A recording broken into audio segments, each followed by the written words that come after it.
Hey guys, welcome back to the channel and happy 20th of the month. It is also Inspired Day. And today we are inspired by our friend Carmen of Choose Joy with Carmen.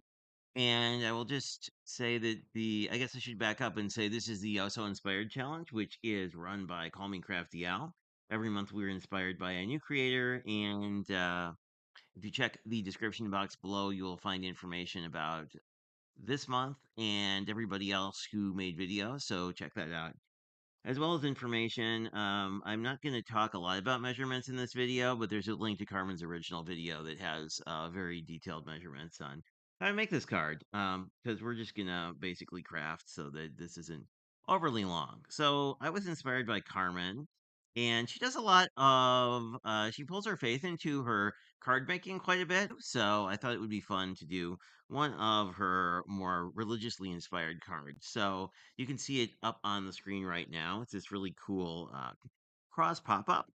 And when I saw it, I thought because of the both the sentiment on the front and on the back of this card, it would be great to pull in one of my Meme stamp sets. This one is talking about sparrows and God keeping track of you. And if this is kind of your vibe, she does have a really cool Scripture Stamp Club of the Month, as well as a bunch of scriptural stuff. But let's just take a look at what we have. We have a bunch of pieces. This is the only one that's really fancy. Essentially, it is Mountain Valley Valley Mountain, and this starts out as 5 1/4 by 5, and then basically with some score lines, which you can see in Carmen's original video. It makes this cool little box. You could actually make this card by making a box independently. So if making this all as one piece isn't your thing, you could definitely do that. So we have that one. That is the fancy piece.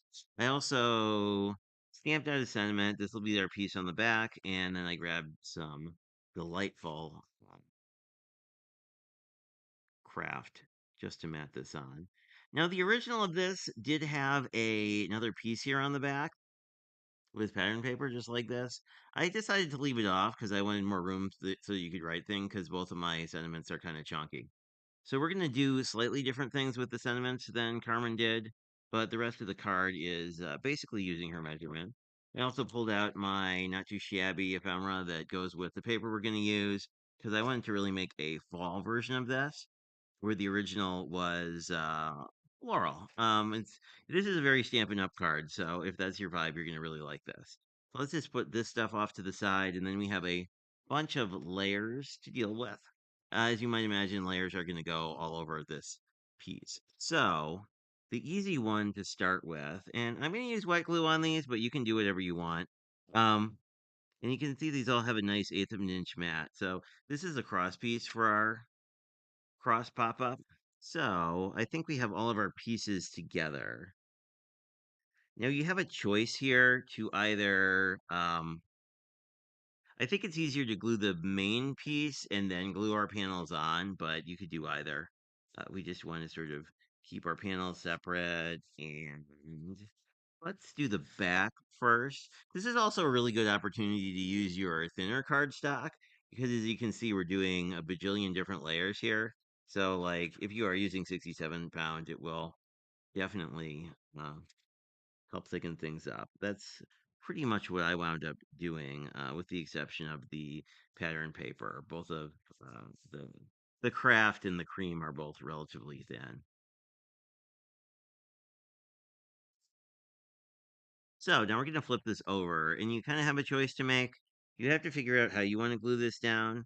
Typically, what I do is try and glue things down with the mechanism closed.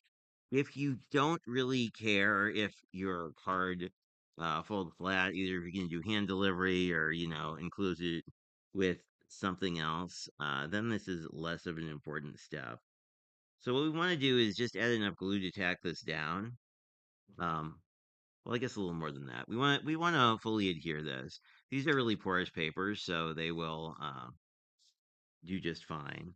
And then, in fact, let's just shift that a little bit. That wasn't quite straight. There we go.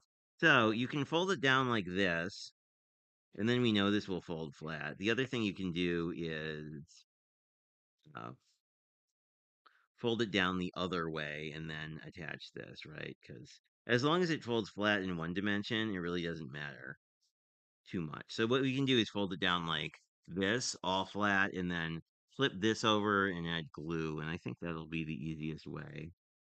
Um, the other thing we're trying to be careful of is to not actually glue our card shut, but this way we can ensure that it will mail okay. And with a pop-up like this, the odds that your measurements will be a little off are pretty high, but now we're popped back up. As you can see, there's a little more space on the right, but that's just fine. But we can. And then usually what I do is I didn't bone fold these. I just hand folded them, but if you sort of exercise your mechanism, it'll make your life a little bit easier.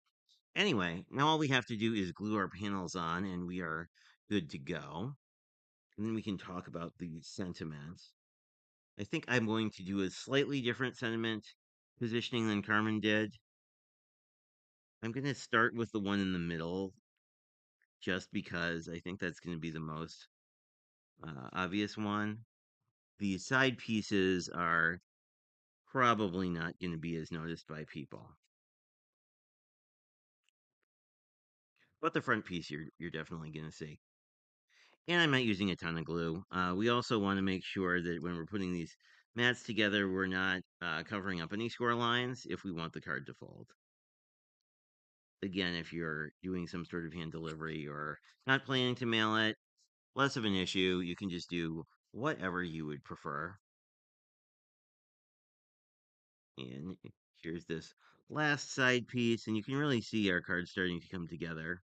Another benefit to exercising the score lines is I don't know if they're reading on camera, but in real life, it's really easy to see where they are, so it makes centering these panels easier. Then we'll just come back and do our sides. This card is almost together. Again, same thing. We don't want to obscure our score lines, but other than that, we can pretty much do whatever we want.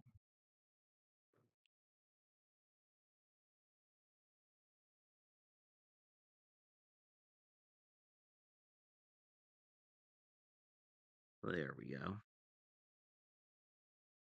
So our nice sort of fall vibe cross going on. We can pretty much put this cross piece wherever we want. I'm going to go and sort of mirror Carmen's original design. I think what I'm going to do is actually put the sentiment lower. On the original, the sentiment was circular and was kind of in the middle of the cross, which I think is a good place to have it. But so I'm just going to put some glue in the center here. And I think that's about where I want it.